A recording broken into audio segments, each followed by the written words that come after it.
Good morning, my dear friends. My name is Abhishek, and you are watching Maths Magic channel on YouTube.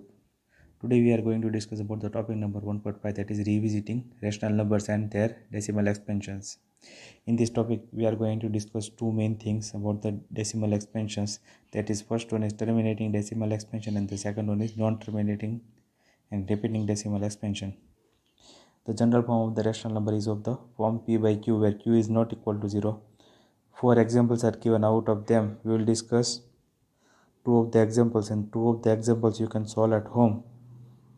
So first example is 0.375.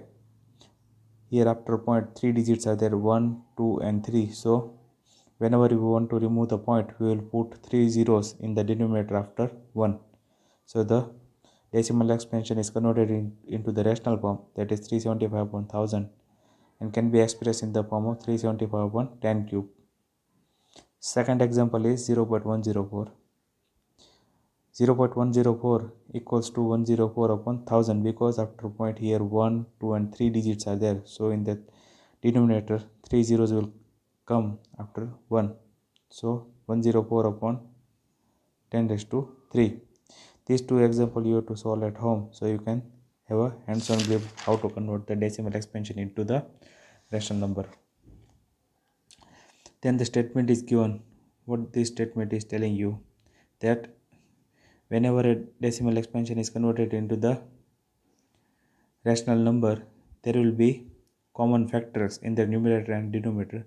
When we cancel the common factors in numerator and denominator, we will get the output as the rational number, where we cannot do any further division or cancel out the numerator and denominator. Let us see the statement. What does it tell? As one would expect, they can all be expressed as rational numbers whose denominator are powers of 10. Let us try and cancel the common factors between the numerator and the denominator, and what we get. So here 0.375 is there, 375 upon 10 cube. 375 means 125 into 3. 125 means 5 cube. 5 cube upon 5 cube. Both are cancelled, so we are getting 3 upon 2 cube. 3 upon 2 cube is 3 by 8. Going for the second example, 0.104 is equal to, it is converted into 104 upon 1000. 1000 means 10 cube. 10 cube means 2 into 5 raised to, or exponent 3 cube. So 2 cube and 5 cube. So 2 into 5 exponent 3 cube, exponent 3, or 2 into 5 raised to 3. So 13 into 2 cube upon 5 cube into 2 cube. So here 2 cube are cancelled. So 13 upon 5 cube, that is 13 upon 125. These two examples you have to solve at home, so you can get the grip on solving these examples. Then statement they have discussed is, whenever conversion of real numbers to rational number takes place, the rational number obtained is of the form p by q, where p and q are co-prime or having only one as the common factor. Then they are discussing that we will get the prime factorization of the q or the denominator whenever the denominator is of the form of 10. Then the factors of 10 are 2 and 5. What they are telling, that if the rational number is of the form p by q, then q will be having the power of 10, or is in the form of multiple of 10, then their factors will be 2 and 5. So the answer is terminating decimal expansion. We will see the statement. Any real number which has decimal expansion that terminates can be expressed as a rational number whose denominator is of the power 10.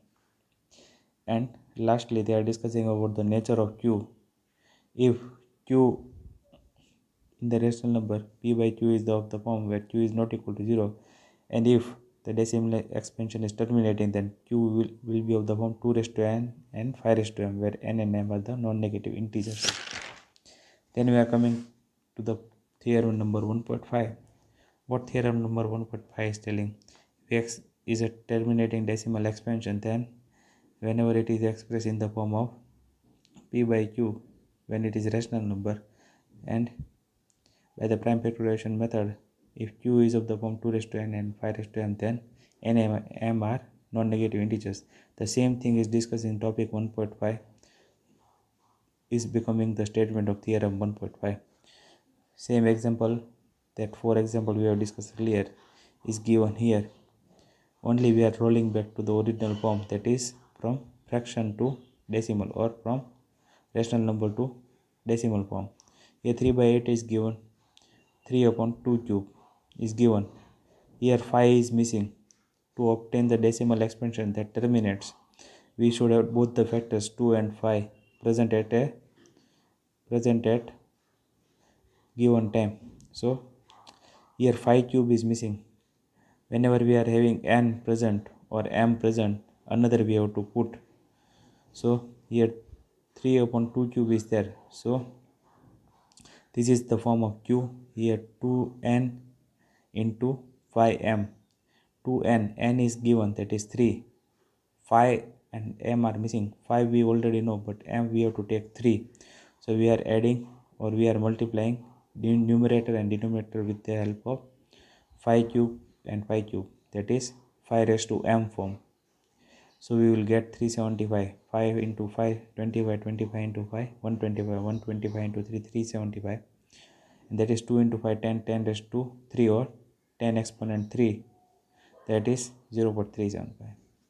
Second question is 13 over 125. This is the output we have got earlier in the topic number 1.5. 125 means 5 cube. Here 2 raised to n form is missing. We are having 5 raised to m form. So we will put 2 and n will be 3. We are getting answer from here. So 2 raised to 3. We are multiplying in the numerator and the denominator. So we are getting in the denominator 10 cube. So 104 upon 10 cube, that is 0.104. These two questions you solve at home, you will get the better understanding. Then the statement is discussed that whenever a rational number is given, we can obtain the decimal form with the help of 2 raised to n and 5 raised to m form. Let us see the statement. So these examples show us how we can convert a rational number of the form pq, where p by q, where q is of the form 2 raised to n and 5 raised to m, to an equivalent rational number of the form a by b, where b is a power of 10. Here b is a power of 10. Therefore decimal expansion of such a rational number terminates. Now we are moving to the theorem number 1.6, which is same as theorem number 1.5. Nothing new, but we will go through the statement first. Then we will see how much similarity is there between theorem number 1.5 and 1.6. Same thing, x is equal to p by q is a rational number such that the prime factorization of q is of the form 2 raised to n, 5 raised to m, and n and m are non-negative integers. Then x has a decimal expansion which terminates. So here x will be terminating and the denominator is of the form 2 raised to n and 5 raised to m. Then non-terminating and recurring decimal expansion is explained. From class 9th or standard 9th, chapter 1, example 5 is discussed here, that is 1 by 7. When we divide 1 by 7, we are getting the quotient as 0.142857. Then again the 7th digit is first digit, 8th digit will be second digit, 9th digit will be third digit. So after some point or a group of points, the decimal expansion starts repeating itself.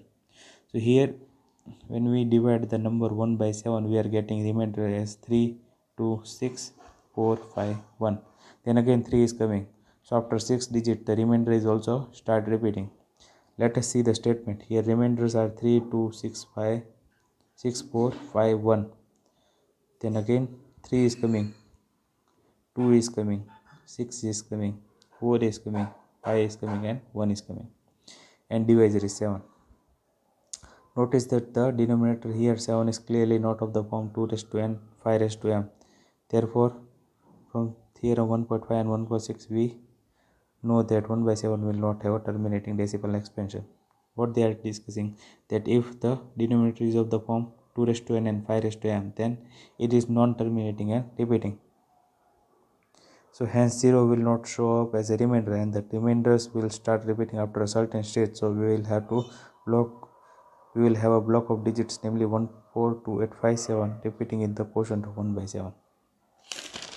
And last topic after theorem 1.7, after theorem 1.6, that is, what we have seen in the case of 1 by 7 is true for any rational number not covered by theorem 1.5 and 1.6. Theorem 1.5 and 1.6 discusses the property of q p by under the rational number p by q, where q is 2 raised to n and 5 raised to m. If it is of the form 2 raised to n 5 raised to m, then it is terminating. If it is not of the form 2 raised to n 5 raised to m, then it is non-terminating. Now theorem 1.7, let x is equal to p by q, where p and q are co-primes, be a rational number such that the prime factorization of q is not of the form. In theorem 1.5 and 1.6 we have discussed q is of the form. Here in theorem 1.7 we are discussing q is not of the form. So 10 will not appear in the denominator because 2 into 5, that is 10. So it will be non-terminating. So q is not of the form 2 raised to n 5 raised to m, where n and m are non-negative integers. Then x has a decimal expansion which is non-terminating, repeating, recurring. So what they are discussing, if the denominator q is of the form 10 or of the power of 10, it is terminating. Is not of the power of 10, then it is non-terminating and repeating. Last statement we will see. From the discussion above, we can conclude that the decimal expansion of every rational number is either terminating and non-terminating, repeating. Now the last statement says the same thing which we have discussed in the starting, that rational number has only two properties. First one is the terminating decimal expansion, terminating decimal expansion, and the second is non-terminating, repeating decimal expansion. Thank you, my dear friends, and have a nice day.